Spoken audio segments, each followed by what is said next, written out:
Korban lelang dan arisan online di Boyolali mulai buka suara. Mereka belak-belakan soal dugaan penipuan lelang dan arisan online bernama Kurniawan Arisan Online. Para member ini menjelaskan kegiatan yang mereka lakukan saat arisan dan lelang online, cara kerja arisan dan lelang ini melalui WhatsApp Group. Dalam lelang tersebut, owner arisan akan memberikan informasi soal lelang lengkap dengan tanggalnya. DH, salah satu member dan korban dari arisan dan lelang online ini menyebut setelah owner arisan ini mengirimkan informasi lelang, anggotanya akan merespon. DH menuturkan jumlah yang sudah disetorkannya ke pelaku cukup banyak, sekitar 2 miliar rupiah. Untuk mengetahui informasi lebih lengkapnya, sudah bergabung bersama saya, wartawan dari Tribun Solo, ada Tri Widodo yang akan memberikan laporan lengkapnya untuk Anda. Halo, Widodo. Halo, Tri Widodo. Halo, Firza. Tri Widodo, bisa Anda jelaskan bagaimana arisan dan lelang online ini dijalankan dan sejak kapan mulai beroperasi? Iya, Firza. Arisan dan lelang online di Boyolali ini dijalankan melalui grup WhatsApp yang dibuat oleh ownernya sendiri yang saat ini masih dalam pencarian para korban. Nah, cara kerjanya sendiri yaitu si owner ini yang berinisial N tersebut mengirimkan postingan di grup WhatsApp tersebut berupa pilihan-pilihan lelang yang akan diterima oleh para member berdasarkan tanggal yang telah ditentukan. Misalnya lelang uang sebesar 50 juta yang diterima tanggal 25 September. Nah, dari member cukup membayar dengan harga 35 juta.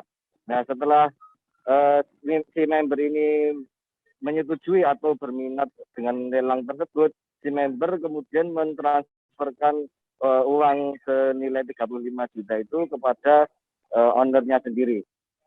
Kemudian arisan online ini sudah beroperasi sejak kurang lebih 2 tahun yang lalu, Firza, di Boyolali. Oke, kemudian Tri Widodo, apa motivasi peserta ini sehingga mengikuti arisan dan lelang online ini banyak juga diminati, begitu? Iya, Firza. Arisan ini memang sangat banyak diminati. Tercatat di grup ataupun di kelompok arisan sendiri ini ada 100-an lebih.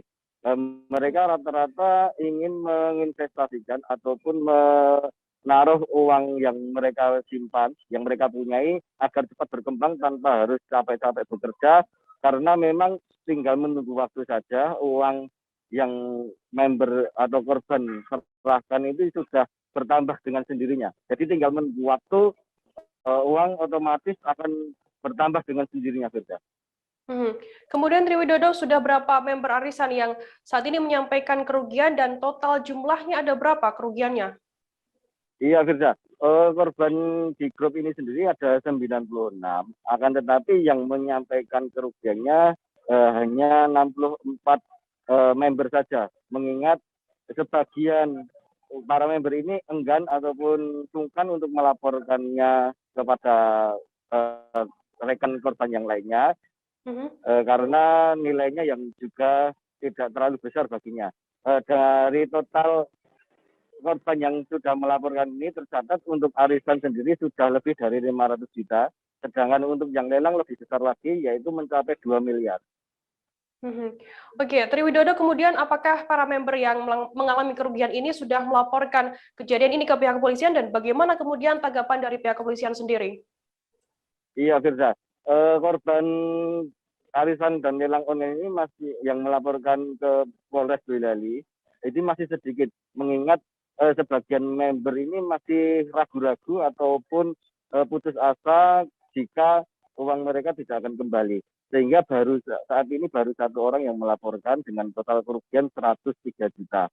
Untuk itu Kapolres Boyolali AKBP Mori Ermon meminta para korban untuk segera melapor ke Polres Boyolali dan akan ditindaklanjuti, mengingat kasus ini cukup besar merugikan masyarakat.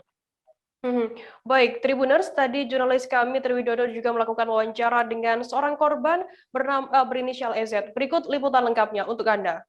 Rumahnya Mbak Nesi. Nah, itu namanya Mbak Wulan. Nah, Mbak Wulan ini kan juga ikut arisan juga. Kita juga sebenarnya awal-awal mesti pada tergiur ya. Awal-awal itu ya kita coba ikutan arisan itu berjalan 1 tahun dan itu lancar, nggak ada udah lancar. Kita baru tahu pas bulan Agustus. Nah, bulan Agustus itu tanggal 10 sebenarnya saya harusnya dapat pencairan lelangan. Berapa? Nah, Harusnya dapat berapa? harusnya dapat 5 juta. Nah, kita kan beda-beda lelangannya. Ada yang sampai 30 juta kayak gitu. Nah, tanggal 18 itu Mbak Nesi keluar dari grup per gate-nya masing-masing gitu. Nah, posisi itu mesti kan teman-teman pada curiga, kenapa kok Mbaknya malah keluar tuh kenapa gitu. Nah, tahu-tahu paginya tanggal 19 ada info lagi dari depan rumahnya Mbak Nesi itu. Mbak Nesinya udah pergi, Mbak. Jadi sama suaminya pergi dari rumah gitu. Nah, terus kan grup setiap kan mesti bingung. Jangan lupa subscribe, share, komen, dan like ya.